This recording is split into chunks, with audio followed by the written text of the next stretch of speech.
my name's Jamie Eason. I'm the official female spokesmodel of bodybuilding.com. I'm also an Oxygen columnist, and you may have seen me on a couple of magazine covers before. I'm actually aiming to get my 50th one this year, which will be a pretty big milestone for me.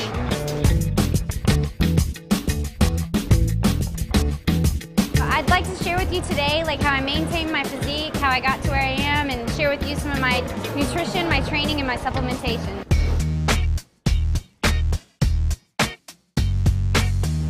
Probably the most commonly asked question I get is how I stay in shape year-round. I think a lot of women do the competition scene, and that's where I started. And I had a great time with it. It actually taught me to be disciplined and how to kind of stick with the program. That was good for helping me stay focused, learn what it took, give me the confidence that I knew what it took.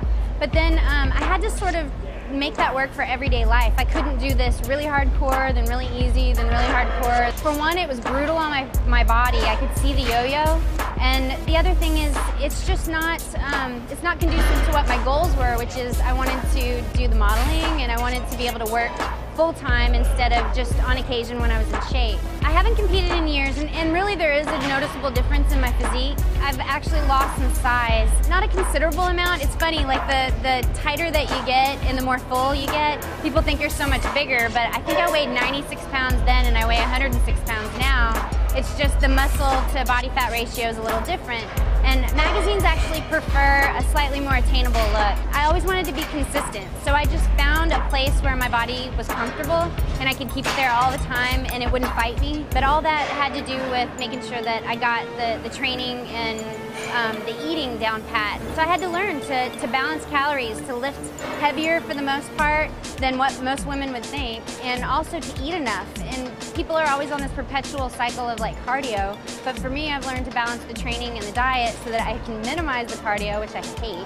Traveling is brutal. That's probably one of my biggest challenges with my whole lifestyle. I just plan ahead. I plan a lot. I've figured out little sort of routines that I can do on the road, a lot of plyometrics, a lot of running, which I hate running, but I've just kind of learned that I just have to do what's available. The hardest part of traveling is just you don't know where you're going to end up. You don't know if they'll have a fridge. You don't know if there's a gym nearby. So it's just a lot of prep and planning. Now that I've told you a little bit more about me and about how I stay in shape 365 days a year, now I want to get a little more specific and share with you what exactly I do for my training, my nutrition, and my supplementation. But first, let's tackle my methods on training.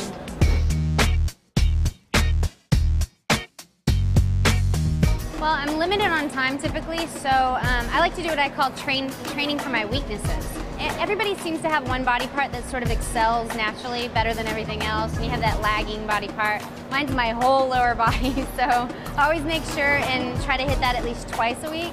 And everything else, if I can only get in the gym once, I'll even combine everything. But if you have the luxury of time, I always say you can never train your back and your shoulders too much, and of course my lower body. So my arms, everything else seems to respond fairly easily, so I can get those in my push and pull motions and not really have to specifically focus on those. I always recommend to people when they start out to kind of do what I did, which is I worked out 6 days a week with 1 day off. For a beginner, that may seem like a whole lot, but I was really committed and I had my heart set on exactly what I wanted to look like, which was a really lean, toned physique. I tried really hard to focus on one body group a day, one major muscle group a day, and I felt like that allowed me to put all the food energy and all the energy I had into growing that one particular muscle.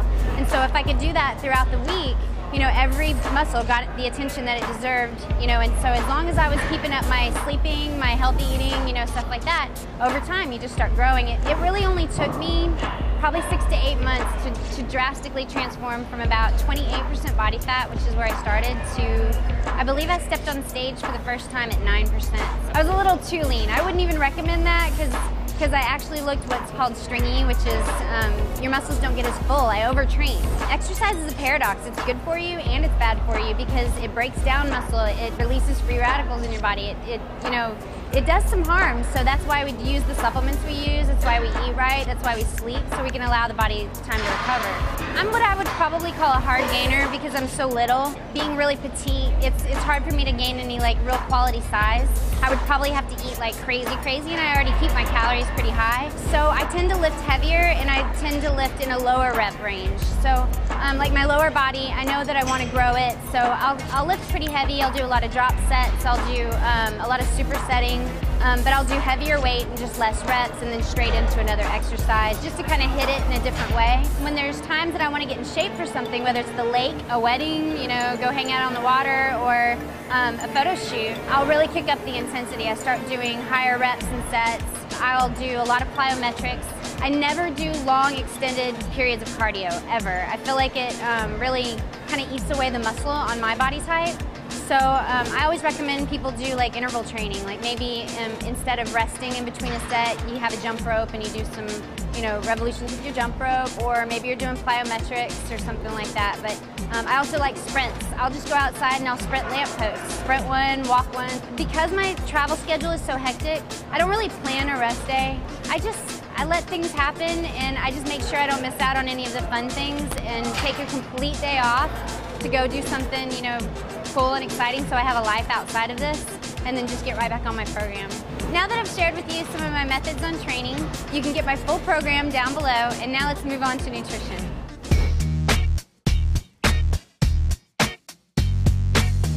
So the first thing I recommend is make sure you're keeping a food log so that you can make sure you're not under-eating or overeating, and sort of find where those calories, you know, could be. You can eat it on a higher end sometimes when you're training harder, and a lower end when you're training lower. I tell pretty much everybody that I really, really strongly believe in meal spacing, like timing your meals, and even in intervals throughout the day. Some people do that every 2 hours, every 3 hours, every 4 hours. I personally do about every 3 hours.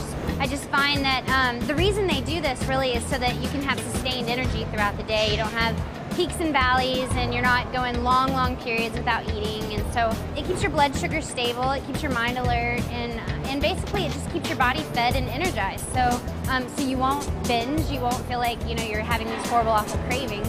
Well, if you eat on a schedule, your body trusts it's going to get fed, and so over time you quit, you know, craving, you quit, your taste for things change.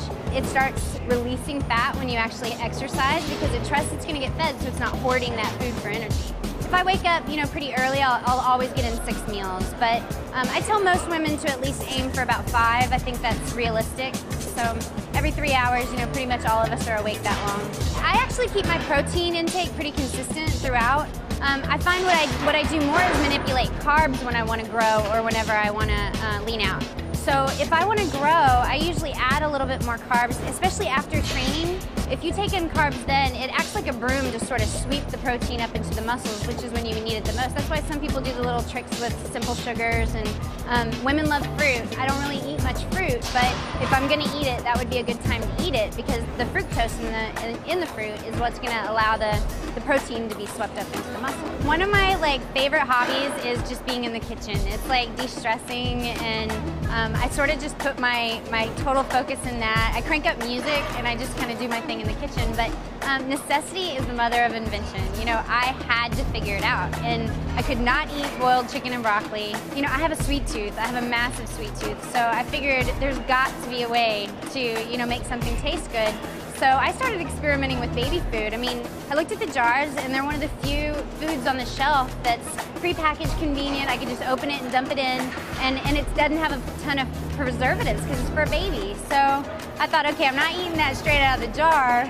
So I just started, you know, mixing it and playing with it, and I came up with several, you know, protein bar variations that I love, and I pack them with me everywhere. They're a staple in my diet all the time. Some of my my go-to, I guess, staple meals I've shared with bodybuilding.com, so you can find them on the site. I've got my lemon protein bars, my chocolate protein bars, my carrot protein bars. I also do turkey zucchini burgers. I do meatloaf muffins.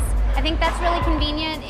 You know, most lean protein is pretty dry, but if you cook it in a muffin tin, those vegetables and everything that's in the meatloaf will really keep more moisture and retain the moisture. And they're conveniently packaged in like a perfect portion size. So again, everything is just really making a ton and having a ton of good options ready on hand. Most of it freezes well. So, and I'm going to add more to the site. I've got my cinnamon swirl protein bread, which is a big hit. It's good on its own, but you can slice it and make French toast out of it too, so it's pretty good. I hate hearing the word snacks. I believe in meals all throughout the day. You know, it can be, I guess you can call it a snack if you wanted to call it a snack, but really when it's clean, unprocessed kind of foods, you can eat a substantial amount throughout the day and still stay in that calorie range. Well, I don't believe in cheat meals because I think they're a slippery slope. Like, for me personally, if I eat a little bit, I suddenly develop this taste for it, like a craving for it. And I've got some pretty good willpower, but not always. And so I just realized that there's too many instances in life where it's out of your control anyway, whether you're traveling, you've got a wedding to go to, a birthday, and you just want to be in the moment and you want to enjoy it with your friends and the people around you. Now that I've shared with you some of my tips and techniques for nutrition, you can check out my meal plan down below. And now let's move on to supplementation.